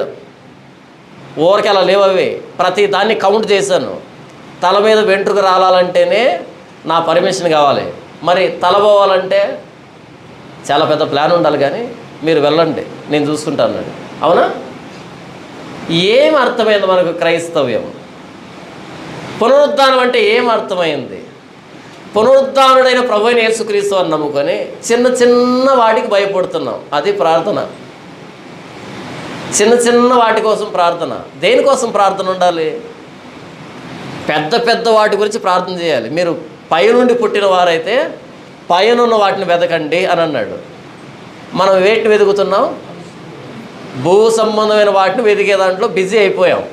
అయ్యగారి చేతి చదువు కోసం ఎంతమంది చర్చిలకు వెళ్తున్నారో, అవునా? అయ్యగారు అలా కనబడితే ఎంత ఆనందమో కదా. అయ్యగారు పక్కన నిలబడి ఫోటో తీసుకుంటే వర్ణించగలమా ఆనందాన్ని? అయ్యగారితో కలిసి టిఫిన్ చేస్తే, అయ్యగారితో కలిసి టీ తాగితే, ఉన్నాడు అయ్యగారు, ఫోటో దిగితే 20,000 అంట పక్కన నిలబడి. భోజనం చేస్తే దానికి ఒక రేటు, టీ తాగితే దానికి ఒక రేటు. నేనేం చెప్తున్నాను అంటే, క్రైస్తవ్యానికి పునరుత్థానం అన్నది అర్థం కాలేదు కాబట్టి ఇంకా భూ సంబంధమైన వాటి మీద నిలవబడిపోయారు. నా ప్రభువైన యేసుక్రీస్తు వారు పునరుద్ధానుడయ్యాడు అనే విషయం నాకు అర్థమైతే నా జీవితం ఇలా ఉండదు. ప్రతి రంగం సంస్కరించబడుతుంది. పునరుద్ధానుడైన యేసు ప్రభు ప్రతి దాన్ని చూస్తాడు. ఆయన సజీవుడైతే ప్రతి విషయంలో నన్ను చూస్తున్నాడు. ఈవెన్ బాత్రూంలో కూడా చూస్తున్నాడు, బెడ్రూమ్లో కూడా చూస్తున్నాడు, ప్రతి చోట చూస్తున్నాడు. అర్ధరాత్రి ఎవరు లేకుండా ఒంటరిగా అడుగులో ఉన్నా సరే నన్ను చూస్తున్నాడు ఆయన. ఆయన నన్ను చూస్తున్నప్పుడు నేను తప్పు చేయగలుగుతాను. ఆయన పునరుద్ధానుడు అనేది నాకు అర్థమైతే నేను పాపం చేయలేను, ఫినిష్ అయిపోయింది. సీసీ కెమెరాలు ఎదురుగా ఎవరైనా తప్పు చేస్తారా? చేయరు. ఎందుకు చేయరు? సీసీ కెమెరా అవతల ఇంకో వ్యక్తి చూస్తున్నాడు, వాడే మంచోడా?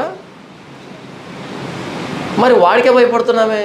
మంచోడు కానీ మరో మనిషికే భయపడుతున్నామే. మరి పునరుద్ధానుడైన యేసు ప్రభు ప్రతి విషయంలో మనం చూస్తున్నాడు కదా, అంతరంగాన్ని చూస్తున్నాడు కదా. మనకు అర్థం కాల పునరుద్ధానం అంటే ఏంటో. సౌలు దమస్కు మార్గంలో వెళ్తున్నాడు. సౌలా సౌలా నన్ను ఎందుకు హింసిస్తున్నావు అన్నాడు. నీవెవడు ప్రభువా అన్నాడు. నీవు హింసిస్తున్నా యేసుని అన్నాడు. అంతే. ఆయన ఎలా ముగించబడిందంటే జీవితం హతసాక్షి అయ్యాడు. హత్యలు చేద్దామని బయలుదేరిన వ్యక్తి హతసాక్షిగా చరిత్ర ముగించబడింది. ఏం జరిగింది? పునరుద్ధానుడైన యేసుప్రభుని చూశాడు. యేసుప్రభుని ఎవరో అనుకున్నాను, ఆయన పునరుద్ధానుడు చూశాడు. అంతే. ఆ దర్శనానికి అవిధేయుడు కాలేదు. ఒక్కసారి ఆ దర్శనాన్ని చూశాడు, ఆ దర్శనానికి అవిధేయుడు కాలేదు. మొత్తం అందరూ పిచ్చోడు ఉంది. పౌలా నీకు పిచ్చి పట్టింది, వెర్రి పట్టింది, ఎక్కువ చదువుకున్నావు, మైండ్ చెడిపోయింది, లోకానికి మేము మురికిగాను పెంటగాను ఉన్నామంటాడు ఆయన. స్కమ్ ఆఫ్ ది వరల్డ్ అని ఇంగ్లీష్లో ఉంటుంది. అంటే మురికి, పెంట. ఎందుకని అంత తీవ్రంగా యేసుప్రభుని తీసుకున్నాడంటే చూశాడు ఆయన్ని. మనం చూసామా పునరుద్ధానుడైన యేసుప్రభుని? చూస్తే అపోస్తలుడైన పౌలు జీవితంలాగే మన జీవితం కూడా ఉండాలి కదా. మన జీవితం ఏంటి అలాగుంది? అక్కడక్కడ మంచి మంచి మాటలు అండర్లైన్ చేసుకునే దగ్గర ఆగిపోయిందంటే మన జీవితం. ఇది నిజం అని తెలిస్తే నమిలి మింగేసేయాలి కదా. ఇది నిజం అని నిజంగా నీవు నమ్మితే దీన్ని నమిలి మింగేసేయాలి కదా. ఇందులో ఏముందో చెప్పాలి కదా, ఎక్కడేముందో తెలియాలి కదా. దీన్ని చదవడానికి బద్ధకం అంటే ఇది నిజమని నీవు నిజంగా నమ్మలే. ఎహెజ్కేలుకి దేవదూతలు వచ్చి, ఎహెజ్కేలు ఇదిగో గ్రంథం చుట్ట తినేసాయి అన్నారు. తిన్నాడా? తిన్నాడు. యోహానికి గ్రంథాన్ని ఇచ్చి తిన్నాడా? తిను అంటే వంట పట్టించుకో, జీర్ణం చేసుకో, అప్పుడు ప్రకటించు. ఇది చదవం, దీంట్లో ఏముందో తెలియదు, కానీ ప్రసంగాలు మాత్రం దంచి కొడతాం. రెడీమేడ్ ప్రసంగాలు. 60 రూపాయలకి 120 ప్రసంగాల పుస్తకం వస్తుంది. 60 రూపాయలు ఇస్తే 120 ప్రసంగాలు. సంవత్సరానికి 52 ఆదివారాలు. 120 ప్రసంగాలు అంటే 2 సంవత్సరాలు కళ్ళు మూసుకొని. ఎహెజ్కేలు ఆ గ్రంథాన్ని తిన్నాడు. తినిన తర్వాత మాట్లాడాడు. నీ మాటలు నాకు దొరకగా నేను వాటిని భుజించి తిని అన్నాడు ఇర్మియా. భుజించడం అంటే తినడం. ఎంతమంది బైబిల్ను తిన్నారు అంటే జీర్ణం చేసుకున్నారు. బైబిల్లో ప్రతి సందర్భం అనుభవించారు. యేసుప్రభు నిజమైనప్పుడు, ఇది ఆయన గురించి చెప్పే పుస్తకం అయినప్పుడు దీన్ని ఎందుకు చదవడానికి నీకు టైం లేదు, ఆసక్తి లేదు అంటే ఆయన గురించి నీకు తెలియలేదు, తెలిసినట్టుగా నటిస్తున్నావు. పునరుద్ధానం నీకు అర్థం కాలేదు, అర్థమైనట్టుగా నటిస్తున్నావు. వింటున్నావు తప్ప అది ఎక్కలా నీకు లోపలికి. ఎందుకంటే ఆయనతో పాటు ఉన్న వాళ్ళకి ఎక్కలే, కాబట్టి మనకెక్కుతుందని ఎలా అనుకుంటాం? ఒక్కసారి పునరుద్ధారుడైన యేసుప్రభుని చూశాడు పౌలు, ఇంక వెనుదిరగలే. దమస్కుకి చంపుదామని వెళ్ళాడు. అక్కడి నుంచి స్టార్ట్ చేశాడు. యేసుప్రభువే లోకరక్షకుడు, నిజమైన దేవుడు అని ప్రారంభించాడు. ఆ దమస్కులో ఉన్న వాళ్ళు ఆయన చంపడానికి ప్రయత్నం చేస్తే ఆ గోడ మీద నుంచి కింద దింపి సీక్రెట్గా తార్సు పంపించారు, ఇక్కడ చంపేస్తారు. అంత రాడికల్గా తయారయ్యాడు, అంత తీవ్రంగా తయారయ్యాడు. ఎందుకని? చూశాడు ఆయన్ని. నీవు నేను యేసుప్రభు పునరుద్ధానాన్ని అర్థం చేసుకున్నది వాస్తవం అయితే మన ప్రతి రంగం సంస్కరించబడుతుంది, రాడికల్ చేంజ్ ఉంటుంది. వచ్చే సంవత్సరం సిగరెట్ మానేసి, వచ్చే సంవత్సరం సినిమాలు మానేసి, వచ్చే సంవత్సరం ఇలా ఏం ఉండదు.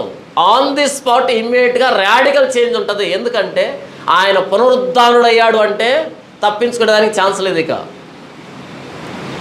అపోస్తలుడైన పౌలు ఒక అద్భుతమైన మాట అన్నాడు. ఫిలిప్పీయులకు రాసిన పత్రిక 3వ అధ్యాయము 10వ వచనం, ఏ విధము చేతనైనను మృతులలో నుండి నాకు పునరుద్ధానము కలుగవలనని ఆయన మరణ విషయంలో సమాన అనుభవం గలవాడనై ఆయనను ఆయన పునరుద్ధాన బలమును ఎరుగు నిమిత్తమును ఆయన శ్రమలలో పాలువాడునగుట ఎట్టిదో ఎరుగు నిమిత్తమును సమస్తమును నష్టపరుచుకొని వాటిని పెంటతో సమానంగా ఎంచుకొనుచున్నాను.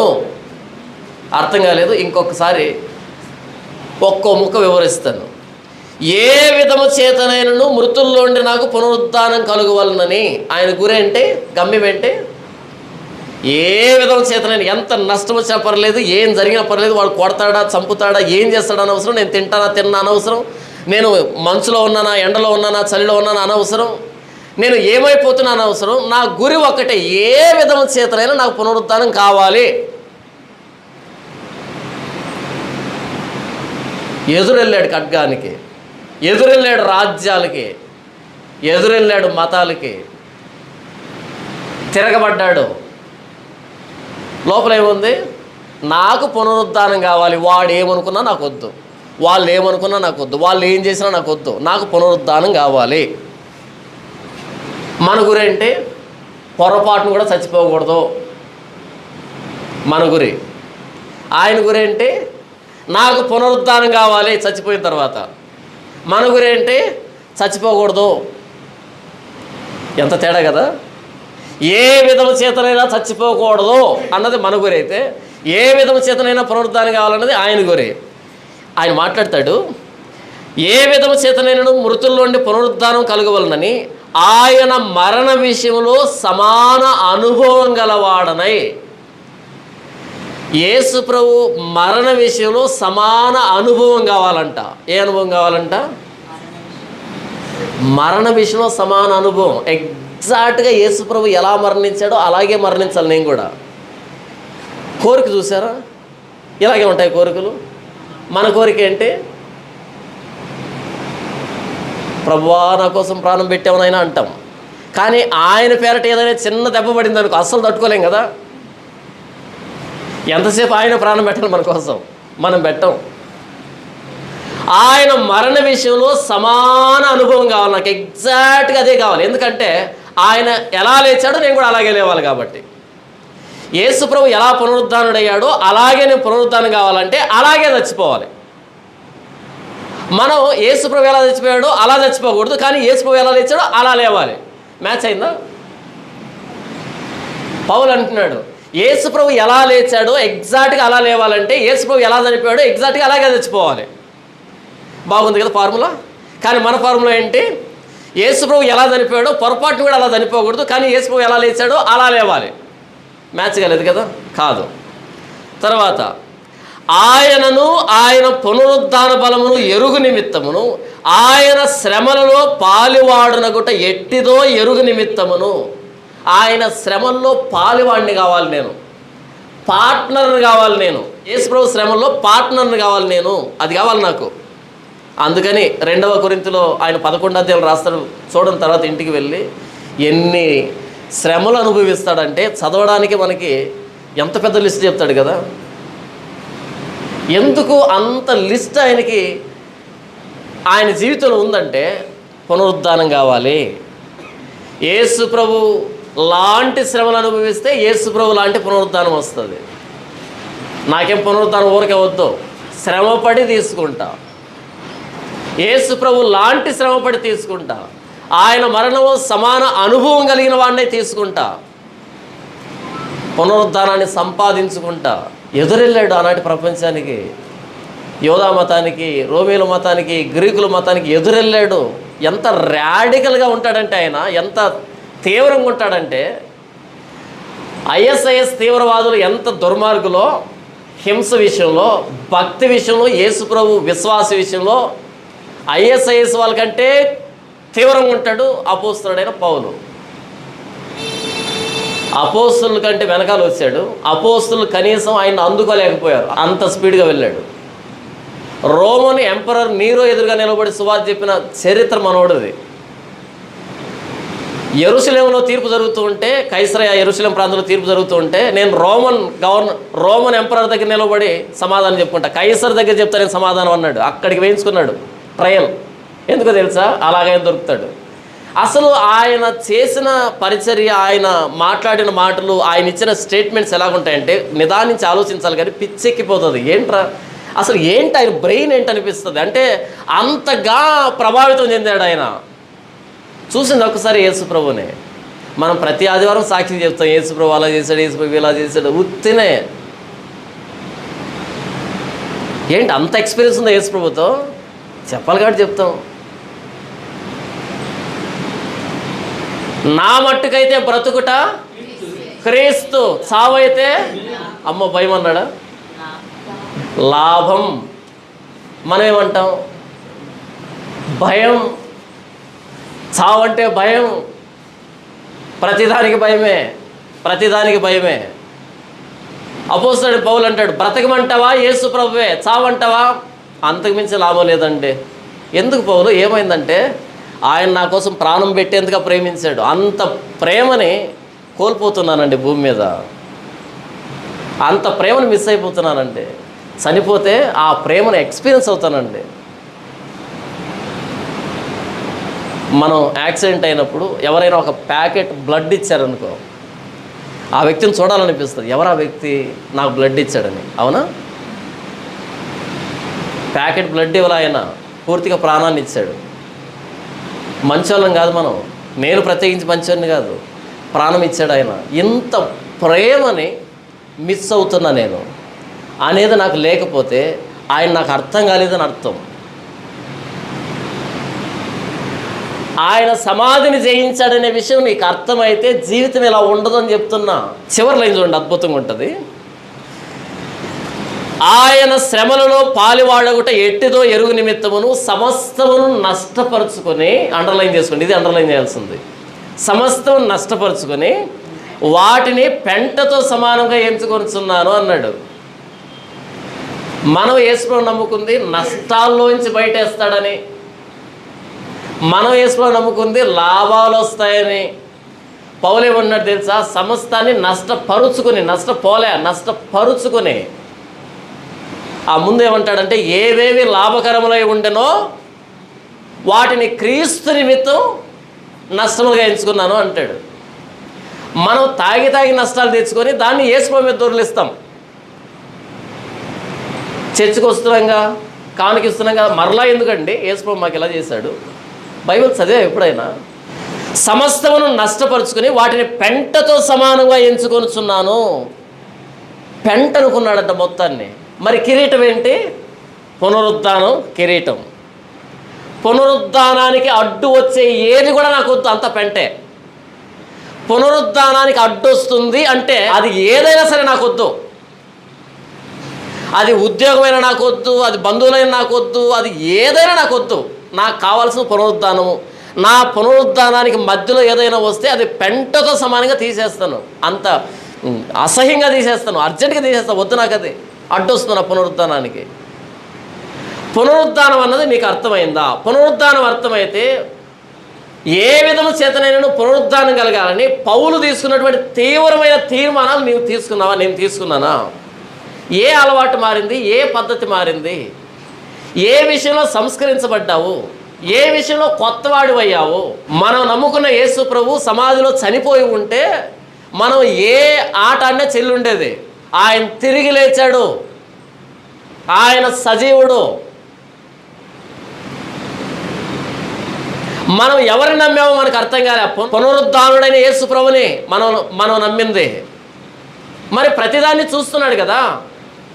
మన కోసం కాళ్ళల్లో చేతుల్లో మేకులు కొట్టించుకున్నాడు, తల మీద ముళ్ళ కిరీటం పెట్టించుకున్నాడు, బల్లెంపోటు తిన్నాడు, చిత్రవద గావించబడ్డాడు సిలువలో. ఎందుకో తెలుసా? మన పాపాలన్నీ కొట్టివేయడానికి, మన పాపాలను తాను భరించి మరలా అదే పాపాన్ని చేస్తూ ఉంటే ఆ పాపం కోసం బలైన యేసు ప్రభు తిరిగి లేచి చూస్తున్నాడు. వదిలిపెడతాడంటావా? ఆయన ప్రాణం పెట్టిన తర్వాత, ఆయన తిరిగి లేచిన తర్వాత మరలా ఆయన కంటే ఎదురుగానే పాపం చేస్తే వదిలిపెడతాడు అనుకుంటున్నావా? మన ప్రభు అయిన యేసుక్రీస్తు వారు సజీవ సమాధి అయి ఉంటే చెల్లుండదు మన ఆట. ఆయన సజీవ సమాధి కాలే. ఆయన చనిపోయి ఎప్పుడో లేస్తా అని చెప్పలే. 3వ దినాన్ని ఇన్స్టెంట్గా లేచాడు. అందరూ చూశారు. రోమీలు నిరూపించలేకపోయారు ఆయన లేవలేదని. ఆ పునరుద్ధారణని యేసుప్రభు నమ్ముకున్నాం. ఆయన మనల్ని చూస్తున్నాడు, ప్రతి విషయాన్ని చూస్తున్నాడు ఆయన. అపోస్తలుడైన పౌలు జీవితం ఎలా మారింది? నీ జీవితం ఎలాగుంది? నా జీవితం ఎలాగుంది? నా మట్టుకైతే బ్రతుకుట క్రీస్తు, చావు అయితే లాభం అన్నాడు ఆయన. ఈరోజు మనం చావకుండా ఉండడానికి యేసుప్రభు నమ్ముకున్నాం. యేసుప్రభు కోసం, పునరుద్ధానం కోసం సమస్తాన్ని పెంటగా ఎంచుకున్నానంటే ఆ పెంటనంతా నెత్తి మీద రుద్దుకోవడానికి యేసుప్రభు నమ్ముకున్నాం. పిల్లల్ని ఇస్తాడా యేసుప్రభు? పిల్లల్ని ఇస్తాడా యేసుప్రభు? ఉద్యోగం ఇస్తాడా యేసుప్రభు? చర్చికి వస్తాను ఏమో, రాకపోతే నష్టం ఏంటి? అప్పులు తీరుతాయి యేసుప్రభు నమ్ముకుంటే? తీరవని చెప్పాల్సింది పోగొట్టి తీరుతాయంట చర్చిలో. అప్పులు తీరుస్తాడంటే యేసుప్రభు చర్చికి రమ్మంటున్నారు. ఎక్కడుంది బైబిల్లో? చూపించండి నాకు. బోధకుడా, నా సహోదరుడికి నాకు మధ్య ఆర్థిక లావాదేవీల సమస్య వచ్చింది, నా తండ్రి పిత్రార్జితంలో సమస్య వచ్చింది, కొంచెం మా అన్నతో మాట్లాడతావా? అప్పుడు యేసుప్రభు అన్నాడు, ఓయి మీ మీద తీర్పరేణిగా నన్ను నియమించిన వాడేవాడు. ఓయి, ఓరి, ఓసి అనేవి మంచి పదాలు కాదు ఈ 3. ఓయి, ఓరి, ఓసి. ఓరే అన్నాను అనుకో, మీరు ఎలా ఫీల్ అవుతారు? ఒరే అంటావా? అవునా? పాస్టర్ గారండి అనాలనా మనల్ని? అండి అనకపోతే మనకి అస్సలు ఏదో తక్కువ అవుతాయి కదా, మీ గౌరవం ఎక్కువ కదా. ఒరే అన్నాను అనుకో, ఏమంటారు మీరు? యేసుప్రభు ఒరే అన్నాడు అది అంటున్నా. ఒరే ఎవరు చెప్పారా నీకు అసలు? నీ అప్పు తీరుస్తానని, నీ డబ్బు విషయంలో నేను జోక్యం కలుగు చేసుకుంటానని ఎవరు చెప్పారా నీకు అసలు? అది ఒరిజినల్ మీనింగ్. ఓయి మీ మీద తీర్పుగా నన్ను నియమించిన వాడేవాడంటే ఒరే ఎవరు చెప్పారు అసలు? ఇది నేను చెప్పానా? అదేనా నేను బోధించింది అని యేసుప్రభు కోప్పడితే ఈరోజు బోట్ ఏంటో తెలుసా? అప్పులతో బాధపడుతున్నావా? ఆవిడ పాసనే ఉంటాడు తెలుసా, ఒరే పనికి మాలినోడా నేను చెప్పానా నీకు? యేసుప్రభు బోధించిన బోధ ఏంటి, ఈరోజు మనం బోధించుకుంటున్న బోధ ఏంటి? ఒక్కడు రానివ్వలే సంవత్సరానికి, ఇబ్బంది ఏంటి? ఒక్కడు రాని సంవత్సరానికి వాక్యానుసారంగా ఇబ్బంది ఏంటి? అలా కాదు, సంవత్సరానికే 1000 మంది వచ్చేసేయాల అంతే. వాళ్ళు ఎవరు, ఎందుకు వస్తున్నారు, ఏమి నమ్మారు వద్దండి. వారం వారం ఎగబడాలంతే. బాప్తిసం ఇచ్చి యోహాను అన్నాడు, ఆయన చేట ఆయన చేతిలో ఉంది, మొత్తం ఇలా ఎత్తుకుని గరిసెలో పోసుకోవడంట ఆయన. మనమేమనుకుంటున్నావు తెలుసా? తూర్పారు పట్టేది ఏమీ లేదు మన దగ్గర, అంతా నాదే. అలా లాగేసుకుంటున్నాం లోపలికి. అది పొట్ట గింజ వద్దు మనకి, అలా లాగేసుకుంటున్నాం. బాప్తిసం ఇచ్చి యోహాను అన్నాడు, ఒరే అలా వచ్చి బాప్తిసం తీసుకుని అలా పైకి వెళ్ళిపోతున్నారు, మిమ్మల్ని చూస్తూ ఉంటే అచ్చం పాము నీళ్ళలో దిగి మరలా ఒడ్డు మీద పోయినట్టుంది, సర్ప సంతానమా మీరు? అలా నీళ్ళలో దిగినంత మాత్రాన నోట్లో విషం పోవట్లేదే. పాము నీళ్ళలో దిగిందనుకో విషం పోతుందా? చర్మం తడుస్తుంది అంతే. ఎగ్జాక్ట్గా ఎలా ఉన్నారు, యూ బ్రూడ్ ఆఫ్ వైపర్స్, రక్తపింజర్లరా అన్నాడు తెలుగులో. రక్తపింజర్ అంటే తెలుసా? బిల్లలుగా ఎర్రగా ఉంటుంది, దాని మీద కరిచింది అనుకో రక్తం కక్కుని వస్తాం. యూ బ్రూడ్ ఆఫ్ వైపర్స్ అంటే రక్తపింజరి పిల్లలారా నీళ్ళలో దిగి మరలా బయటికి వెళ్తున్నారు.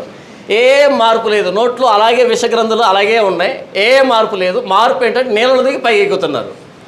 అప్పుడు ఏం చెప్పాడు తెలుసా? తండోపతండాలకు వస్తున్నారు, బాప్తిజం పైకి వెళ్తున్నారు, ఆయన చేట ఆయన చేతిలో ఉంది, ధాన్యాన్ని గరిసెలో పోసి పొట్టుని ఆరని అగ్నితో కాలుస్తాడు అని చెప్పాడు.